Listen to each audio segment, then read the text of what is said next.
Hello, Bygone Geek universe, and welcome to your weekly dose of nostalgia. Step away from the stress of today and join me back in 1987. It's your time traveler's guide to this very moment, just way back when.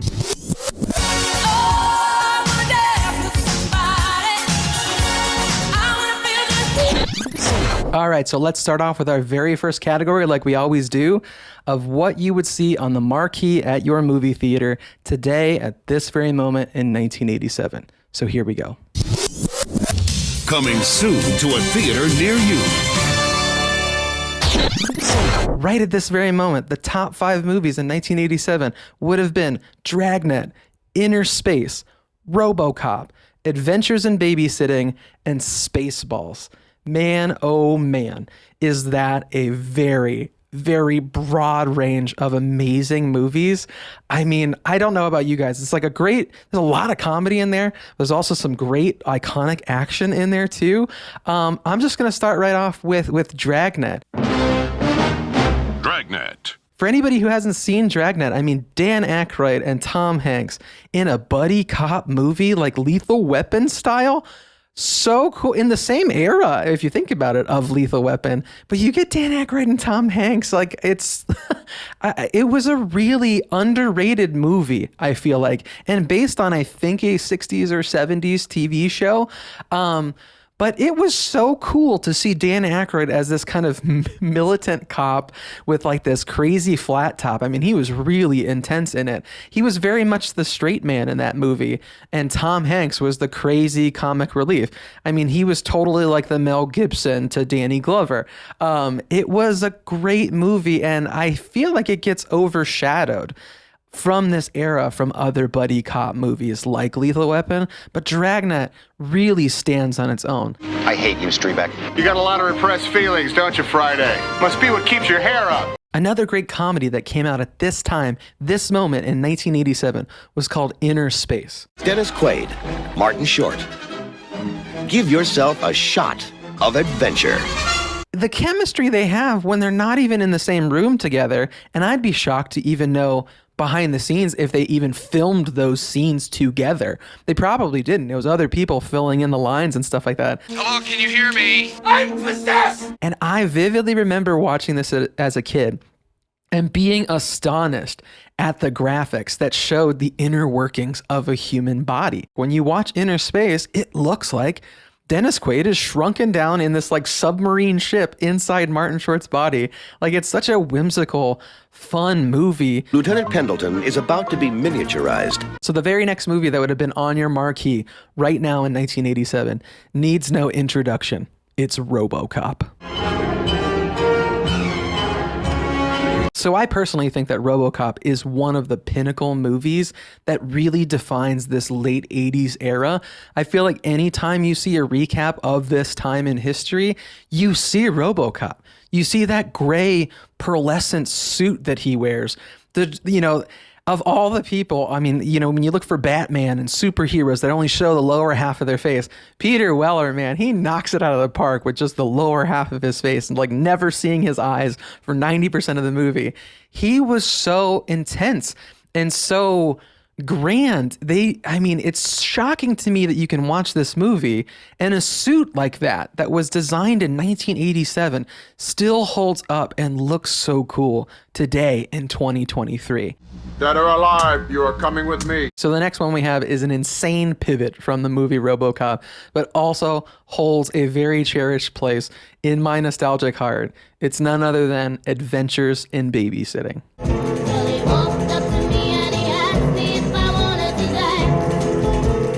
So I personally think that Adventures in Babysitting is Elisabeth Shue's pinnacle role, and you don't mess with the babysitter. Like, she was just so fun-loving and so sweet and so girl next door. Like, you could have almost gone to school with her. She just felt so relatable. And I loved in an era in 1987 where a lot of the times it was the stereotypical thing of that men were coming in to rescue things. Not in this movie. Elisabeth Shue was rescuing these 2 teenage punks who didn't know what they were doing and were in over their head, and one gets stabbed. Like, I appreciate that this movie was was really ahead of its time. I've got the babysitting blues. And the final movie that we have on this list of what you would have seen on the marquee of your theater in 1987 is, I saved the best for last again, because it's my personal pick of if I was transported back to 1987 and I was going to spend my hard-earned money to buy a ticket, I would see Mel Brooks in the movie Spaceballs. Give me Paul! Spaceballs, the movie. When you look at Spaceballs and you see Rick Moranis, Bill Pullman, John Candy, Mel Brooks, I mean, it's endless, the amount of people that are in this movie. And Spaceballs was my first exposure to the entire library of Mel Brooks from that point on.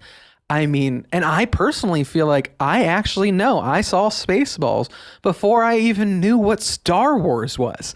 So I got the idea of Star Wars, the exposure of Star Wars, through the comedy version, through them making fun of all of these characters. And so now it's funny because I watched it so religiously as a kid, to rewatch it now so much as an adult.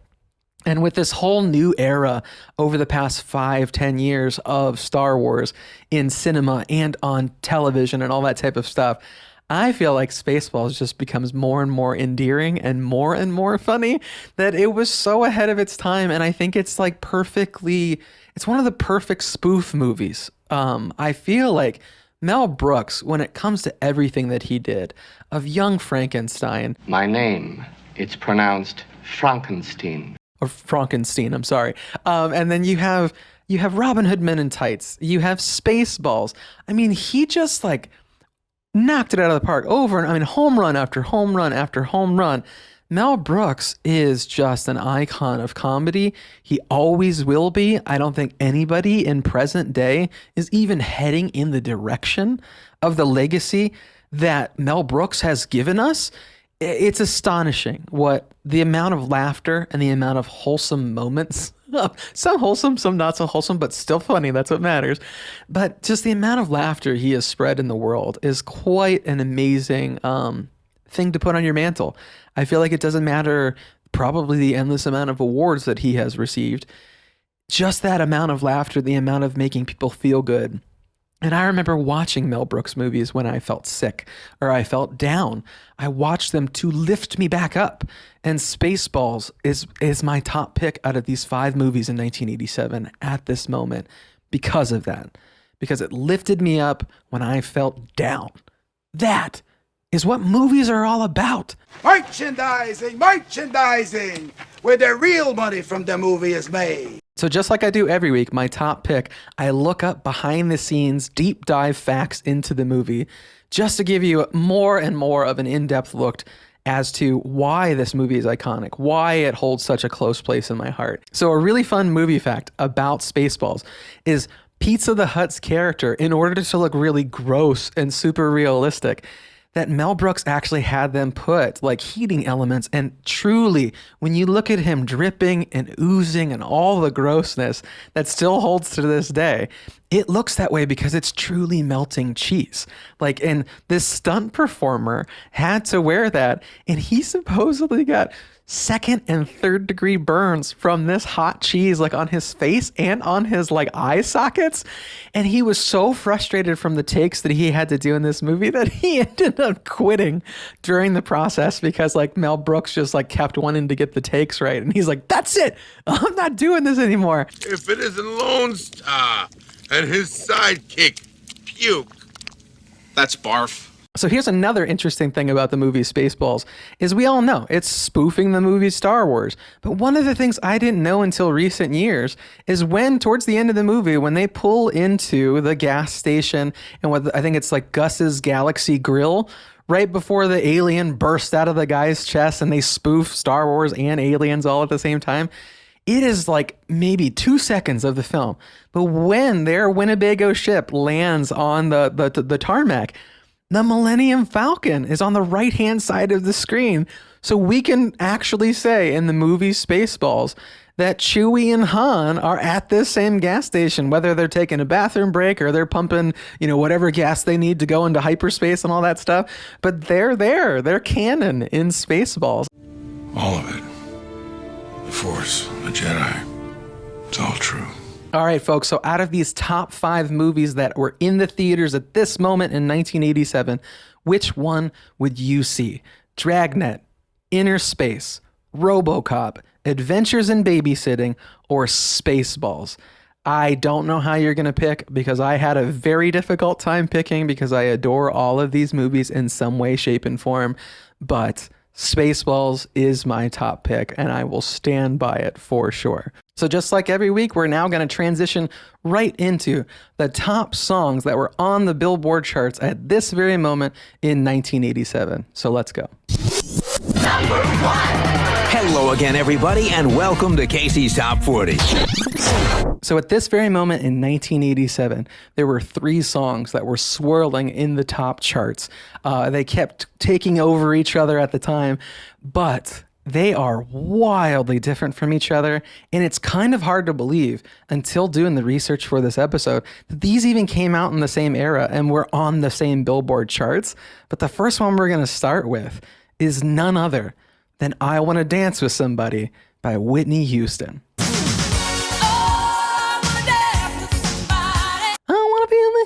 Somebody. Man, Whitney Houston. I feel like I listened to a ton of her songs when I was younger, but wasn't truly exposed to who Whitney Houston is until I watched the movie. I think it's called The Preacher's Wife. She just is so captivating. And then when I put that together as a kid, that like this beautiful woman is also this beautiful voice, and this is Whitney Houston. And then yes, I inevitably saw the movie The Bodyguard and like listened to her songs more and more and discovered her whole library of music. Whitney Houston was just an icon in every way, shape, and form. So the next one we have here is actually by U2, and it's I Still Haven't Found What I'm Looking For. I know for sure that this was my very first exposure to U2. I love this song. I think it's their top song still in my mind. It's so classic, it's so iconic, and it's a very relaxing song. I feel like it makes you feel good. It gives you all the nostalgic feels. And it's crazy to think that it was on the same exact charts at the exact same time with Whitney Houston. You have Whitney Houston and you have U2.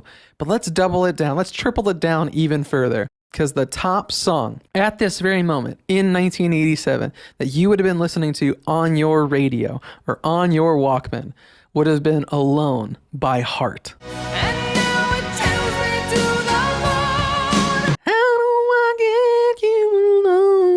Sorry, folks, but it's one of those ones. It's like whenever an 80s hair band song comes on, I feel like we all do this. You know, don't shame me for doing this. Everybody, when you have an 80s hair band song come on, you hit that falsetto as high as you can with as much confidence as you can. I'm just doing it on YouTube and embarrassing the crap out of myself, but I know you do it too. Man, Alone by Heart. Go back and watch this music video. The 80s hair, the 80s light, dramatic lighting, the dramatic guitar playing. It is beyond cheesy, but it is wildly cool, and it still is cool today in 2023.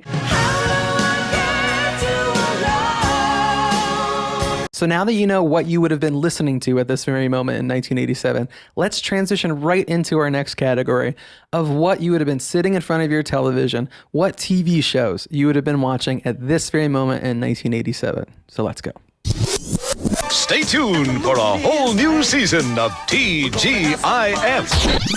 So Tuesdays on ABC at this very moment in 1987, you could be watching back-to-back Who's the Boss, Growing Pains, and Moonlighting. Man, what a great selection. Like, I think out of those 3, the one that I vividly remember watching at a super young age, I think it's probably maybe one of my first like TV memories, is Moonlighting. I remember my parents watching that show, and I remember Bruce Willis, and I remember them just like slamming doors and arguing. Like, I feel like it was my first exposure to like a toxic relationship. Hi, I'm Maddie Hayes. And I'm David Addison. It's been a great season so far, hasn't it? You betcha. You switch to Thursday nights on NBC. You could watch back-to-back The Cosby Show, Family Ties, and Cheers. Making your way in the world today takes everything you've got. Taking a break from all your worries sure would help a lot. Oh, man, as many like cool theme songs as 80s and 90s television had, Cheers, I think, might have to be one of the pinnacle. I don't know if I can actually say pinnacle one, because I don't want to take away like the Wonder Years. I don't want to take away Family Matters. I don't want to take away Full House. But the Cheers song, where everybody knows your name, boom, boom, boom. Oh, it's so good. It is one that I would totally listen to outside of the TV show. It just makes me feel so good. And I do think that Cheers might also be one of my first memories of television as a young kid. Sometimes you wanna go where everybody knows your name. Let's go ahead and transition into our final category of, if you walked into your local video rental store, what would have been the top 5 movies that you could have picked from to take home for a movie night? So let's go. Come discover the Blockbuster difference. All right, folks. So just like I did with the movie theater movies, I'm going to list the top 5 right out of the gate of this moment in 1987.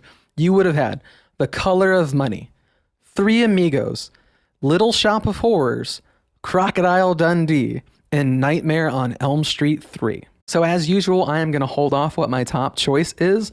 So the very first one I'm going to start with, terrified me as a kid, was Little Shop of Horrors. Does it have to be human? Does it have to be mine? So don't get me wrong, I love Rick Moranis, but the thing that terrified me most about Little Shop of Horrors was Audrey. That plant was horrifying, especially at such a young age for me in the late 80s. I loved the songs. I loved the colorful nature and the kind of animated nature of this movie. But when Feed Me Seymour, when Audrey like starts just eating people and demanding blood and demanding bodies and all this other type of stuff, like it was a frightening movie, and it still is gives me a little chills watching it now as almost a 40-year-old man. I don't know anyone who deserves to get chopped up and fed to a hungry plant. I probably watched the movie Crocodile Dundee at least 100 times in my childhood. What better could you have than I adored Hulk Hogan, and you gave me this new guy named Paul Hogan, and he has an Australian accent, and he has a big knife, and he comes to America from Australia wrestling alligators and crocodiles. Like, Crocodile Dundee was just such an amazing movie for a kid in the 80s and 90s. That's a knife. My top movie out of these top 5 would have been Three Amigos. I'm Lucky Dave. I'm Ned Niederlander. I'm Dusty Bottoms. So together we're the Three Amigos. You dirt-eating piece of slime. You scum-sucking pig. You son of a motherless goat. Some great insults that still hold up to this day. I mean, with Three Amigos, when you have the likes of Steve Martin and Martin Short and Chevy Chase, blending them all together, it's just like, yes, in this era, we love Martin Short movies. We love Steve Martin movies. We love Chevy Chase movies. But when you combine them to this trifecta of comedy, Three Amigos will always be a pinnacle kind of buddy comedy based movie for me. I will watch this into my senior citizen years. I will be sitting in an assisted living home asking for it to be played for the 100th time, and it'll just bring all the nostalgic feels come rushing back. And whatever Gen Z person is taking care of me, they'll just be like, oh God, we have to watch Three Amigos again. Oh yes, many. Would you say I have a plethora? So an interesting fact about the movie Three Amigos is that Steven Spielberg actually was looking into directing this movie in the early 80s. And instead of it being Steve Martin, Martin Short, and Chevy Chase, he was actually looking at Steve Martin, Robin Williams, and Bill Murray as the Three Amigos. I personally feel like, it could have worked. I feel like those three, again, comedy legends, I feel like it could have worked, but it's so hard to not see Steve Martin with Chevy Chase and Martin Short. So the final fun fact that I have about the movie Three Amigos is, did you know that the singing bush in Three Amigos is actually played by Randy Newman? Excuse us. Are you the singing bush? Yeah-ho, blow the man down. Yeah-ho, blow the man down. Hello? Yeah, none other than Toy Story's You Got a Friend in Me. That Randy Newman. Short people, that Randy Newman. He is the singing bush in Three Amigos. And if you watch the movie, he actually, a lot of the songs that are performed by the Three Amigos were written by Randy Newman. I had no clue. My little buttercup has the sweetest smile.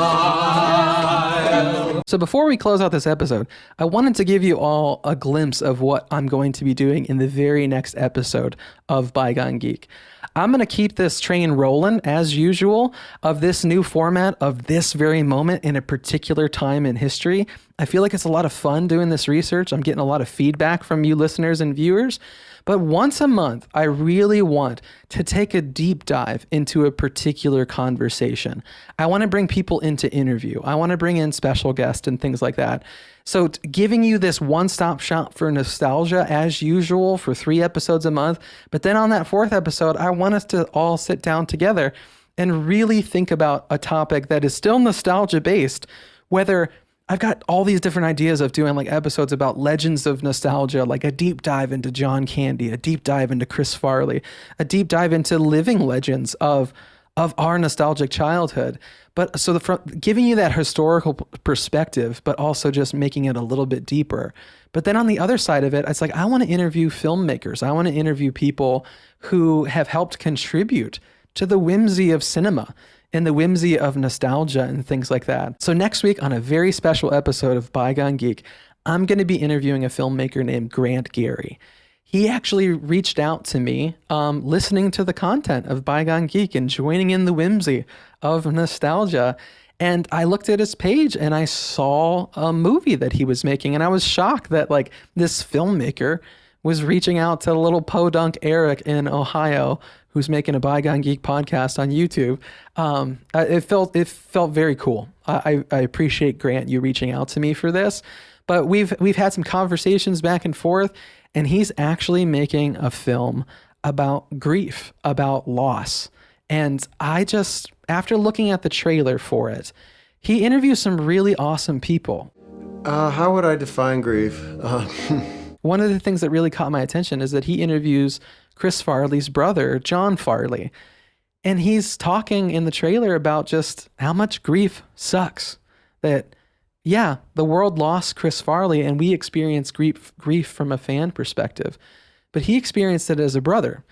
That's got to hurt way, way worse. I can't even imagine. Yeah, grief. Grief's a bitch. Gotta admit.